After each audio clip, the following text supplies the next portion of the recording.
മമ്മൂട്ടിയുടെ ഏറ്റവും പുതിയ പോസ്റ്റർ മമ്മൂട്ടി കമ്പനി പുറത്തുവിട്ടത് എല്ലാവരും കണ്ടിരിക്കുമല്ലോ അല്ലേ? ദി വെനം ബിനീത്ത് എന്ന അടിക്കുറിപ്പോട് കൂടിയാണ് പുതിയ പോസ്റ്റർ എത്തിയിരിക്കുന്നത്. നമുക്കെല്ലാവർക്കും അറിയാം, ഇതിനോടകം തന്നെ വലിയ ചർച്ചയായി കഴിഞ്ഞ ആ കഥാപാത്രം ഒരു വില്ലൻ ക്യാരക്ടർ ആണെന്ന്. ഒരു നെഗറ്റീവ് റോളാണ് മമ്മൂട്ടി സിനിമയിൽ ചെയ്യുന്നത്. വിവാഹ വാഗ്ദാനം നൽകി 20-ലധികം സ്ത്രീകളെ കൊല ചെയ്ത സൈനൈഡ് മോഹനായിട്ടാണ് സിനിമയിൽ മമ്മൂട്ടി എത്തുന്നത് എന്ന കാര്യവും ഏറെക്കുറെ ഉറപ്പായി കഴിഞ്ഞിരിക്കുന്നു.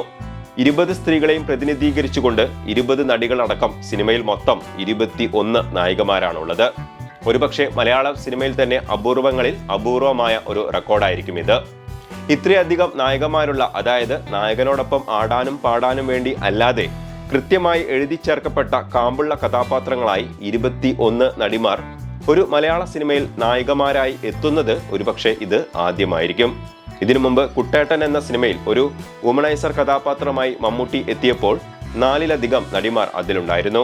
പക്ഷേ 21 എന്ന സംഖ്യ തീർച്ചയായും നമ്മളെ ആശ്ചര്യപ്പെടുത്തുന്ന ഒന്ന് തന്നെയാണ്.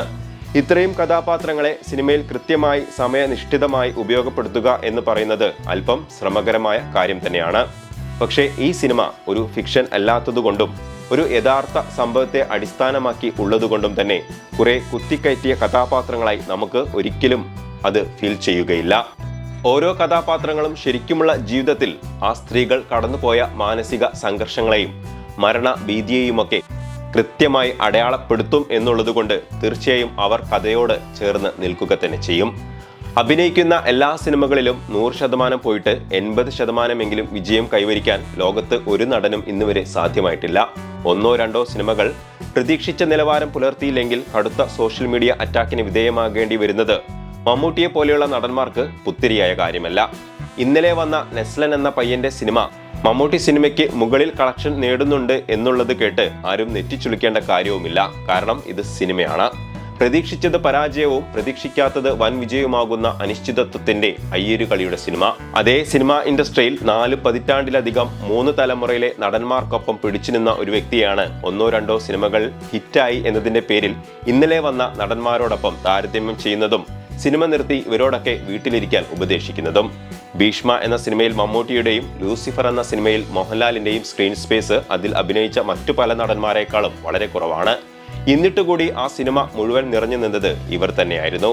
ഒരു നോട്ടം കൊണ്ട് പോലും അഭിനയിക്കുന്ന മമ്മൂട്ടിയോടൊക്കെ ഒപ്പം ഈ പറഞ്ഞ നടന്മാരൊക്കെ എത്തണമെന്നുണ്ടെങ്കിൽ ഇനിയും കാതങ്ങൾ തന്നെ സഞ്ചരിക്കേണ്ടി വരും. 7-8 സിനിമകൾ പരാജയപ്പെട്ടാലും അടുത്ത സിനിമ തങ്ങളെ തൃപ്തിപ്പെടുത്തുമെന്ന പ്രതീക്ഷയോടുകൂടി ഇവരുടെ സിനിമകൾക്ക് വേണ്ടി ആരാധകർ കാത്തിരിക്കുന്നതും കഴിഞ്ഞ 4 പതിറ്റാണ്ടുകൾ ഇതേ അനുഭവങ്ങളിലൂടെ അവർ ഒരുപാട് തവണ കടന്നു പോയതുകൊണ്ടാണ്. പുതുതലമുറയ്ക്ക് ഇവരെക്കുറിച്ച് ശരിക്ക് അറിയാൻ പാടില്ലാത്തതുകൊണ്ടാണ് ഇത്തരം പോസ്റ്ററുകൾ പോലും പിറവികൊള്ളാൻ കാരണം. എത്രയൊക്കെ തന്നെ അടിച്ചമർത്തപ്പെട്ടാലും വിമർശിക്കപ്പെട്ടാലും ഒരു ഫീനിക്സ് പക്ഷിയെ പോലെ ചാരത്തിൽ നിന്ന് ഒറ്റ സിനിമ കൊണ്ട് ഉയർത്തി എഴുന്നേറ്റ് അതുവരെ വിമർശിച്ചവരെ കൊണ്ട് തന്നെ കൈയടിപ്പിക്കാൻ ഇവർക്കുള്ള കഴിവ് ചരിത്രത്തിൽ പലതവണ രേഖപ്പെടുത്തിയതുമാണ്. അതുകൊണ്ട് ഇത്തരത്തിലുള്ള പോസ്റ്ററുകളുമായി എല്ലാം ഓരിയിടുന്ന പുതുതലമുറയോട് പറയാൻ ഒറ്റ കാര്യമേ ഉള്ളൂ, അതാണ്. വീഡിയോ ഇഷ്ടമായെന്ന് വിചാരിക്കുന്നു. ഇഷ്ടമായാൽ ലൈക്ക് ചെയ്യുക. അതോടൊപ്പം ചാനൽ സബ്സ്ക്രൈബ് ചെയ്ത് സപ്പോർട്ട് ചെയ്യുന്ന കാര്യം കൂടി ഒന്ന് പരിഗണിക്കുക. അടുത്തൊരു വീഡിയോയുമായി നമുക്ക് വീണ്ടും കാണാം. അതുവരേക്കും ബൈ.